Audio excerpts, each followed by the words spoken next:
Start the second you hear the door shut. So, okay.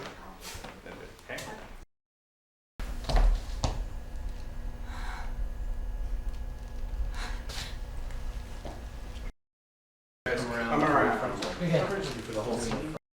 Yeah. So Annalise, basically you're coming in. The one that we did yesterday. A marker.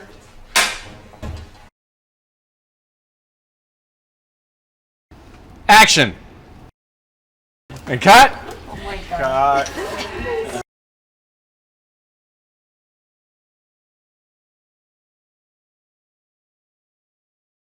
This movie is about how creepy the Ouija board is, and how you should think twice before you use it, and a tiny bit about family and love.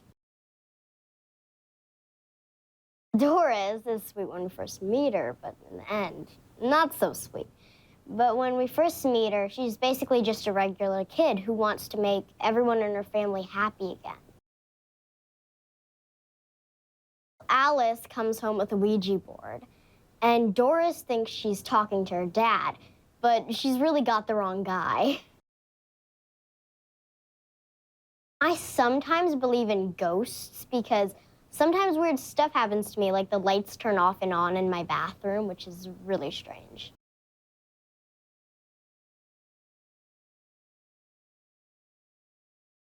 You know, she's working with the Ouija board and how people are speaking through her. I think those are definitely obvious signs to something deeper that's going on. You get an opportunity to get attached to these three very different, very strong people, and that's just really scary to have, you know, to become so attached to these characters and then see them just enveloped in this chaotic situation. As a director, he is so great for the actors as well, just because he's so specific and he's so honest, which really helps. And he gives you a specific vision, and you as the actor also have some freedom to interpret that vision and, you know, do what you want with that. And he always makes sure, you know, do you want one more? Are you good with this? Because I'm happy to do another one. He's just so kind and aware of what you as a performer need. The adrenaline rush, it's just being scared even though it totally messes with you. I feel like, I don't know, I like horror movies because I get scared and I like the jump. It's just really disturbing. And the whole possession thing, for me personally, it's scary, really scary to me. But as an audience member, yes, I would be very afraid.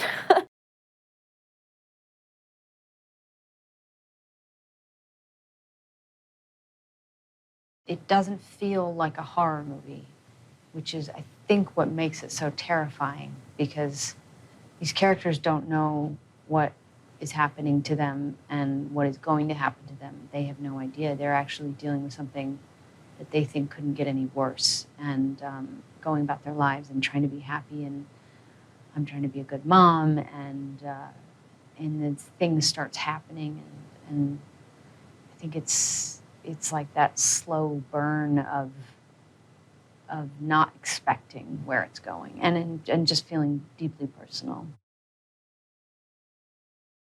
What really spoke to me about this movie was this idea of loss and grief, and what that means to lose someone, and the idea of being able to find them again and see them or talk to them or have them tell you something. And it's something I think everyone can relate to. Doris is very smart, very very innocent and funny and, you know, annoys her big sister, all the things that little sisters do. And she gets drawn into this Ouija situation, unbeknownst to her.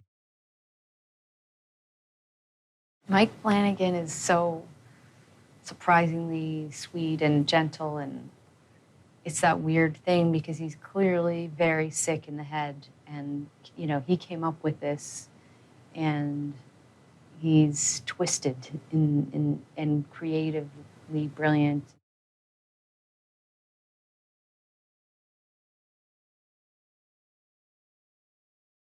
Everyone has this mortal fear or fear of the unknown, and it's sometimes, you know, kind of fun to exercise that fear. And I think the big draw for horror audiences is going to the theater, seeing all of these crazy supernatural and very frightening things, and then leaving and going, oh, I'm still alive.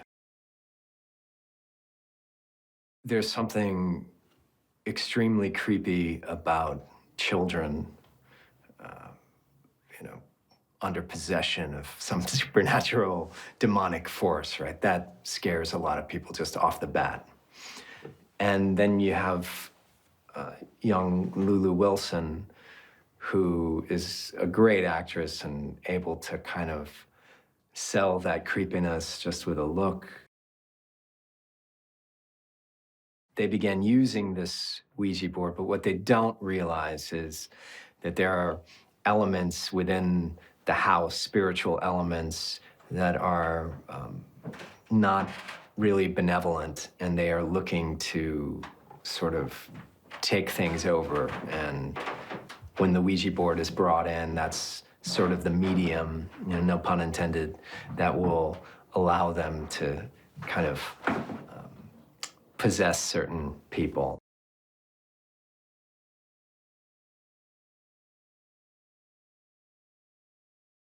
When it comes to any movie, I look for something at its core that everybody can relate to, and that desire to have a connection with our loved ones, with our friends who have gone before us. I think every single person on the planet can relate to. And to put this flat piece of wood down in front of you, as simple as the alphabet, and say all it takes is to use this instrument and you'll be able to achieve that connection. It's one of those things that seems so too good to be true.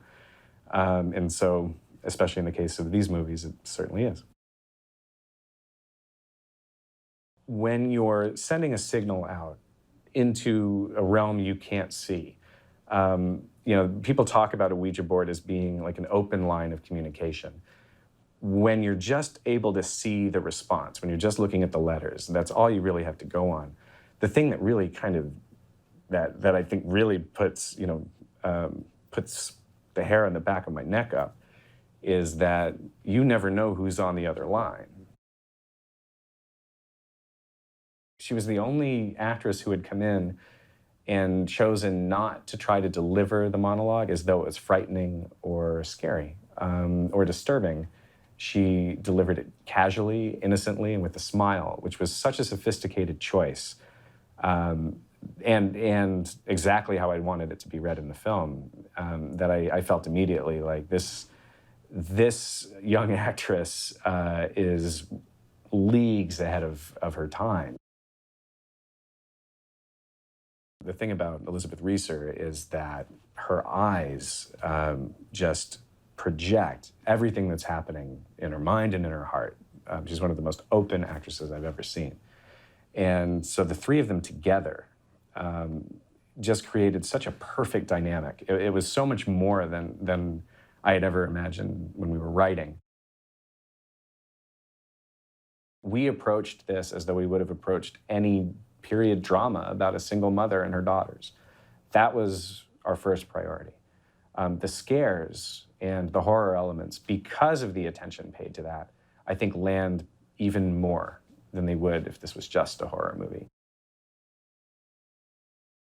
There's something different once that is introduced into the family home. You know, she knows the rules of the board, which are never play alone, never play in a graveyard, and always say goodbye. But they break them. And after that, there's something unleashed.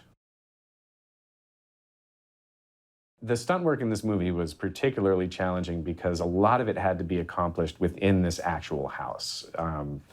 On another movie, you might be able to build the house on the soundstage and have a lot more control over how to rig a stunt. But we have characters flying through the air, flying up against walls, flying up and down stairs, dangling in front of the foyer. We had to do that in the actual space.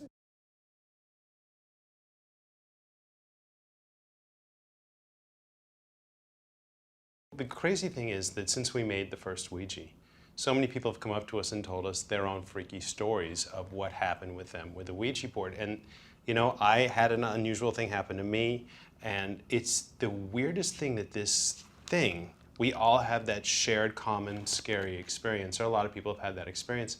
And that is what actually initially attracted us to this material, was because it's something that a lot of people have had weird things happen, so it's not that big a jump to see it get to a really bad place in the movie. She goes to the store, the local store, and she buys a Ouija board, just like everyone else.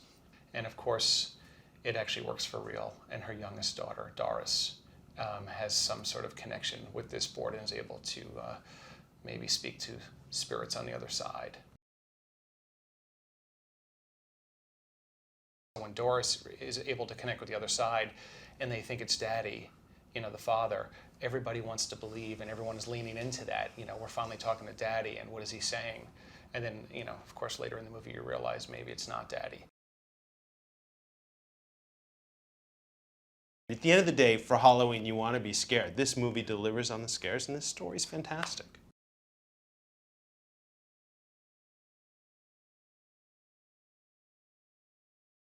Well, I think the fun thing about a Ouija board is that even people who don't believe in spirits and ghosts and everything else have a strange relationship or response to a Ouija board, because I can't tell you how many times when we're using a Ouija board on a set or something, if there's a Ouija board around and you send it, they're like, you know what, I don't want to touch that, or I don't want to get near that. So I think it's a great thing because it really makes even turns non-believers into believers even a little bit.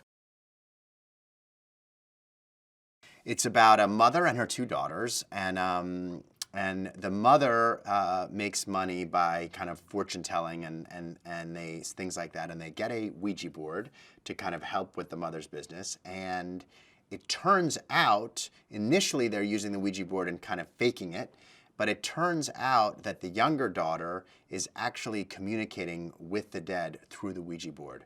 So this mother's business suddenly becomes very, very successful. But then terrible things start to happen. Hey horror fans, Vale here with some more horror for you. In the Scream series, Ghostface is voiced by Roger L. Jackson. The director, Wes Craven, intentionally hid Jackson on the set of all 3 original movies so that his voice will be scarier to the actors hearing it. During the scenes where the characters were being taunted on the phone, Jackson was hidden on set, actually making the calls. Also, in the original Scream, the high school janitor is named Fred and wears a red and green shirt, an allusion to Nightmare on Elm Street, also directed by Craven. The janitor is played by the director himself. So, what's your favorite horror movie? Let me know in the comments below, and remember to keep it tuned to our channel for all the latest horror releases.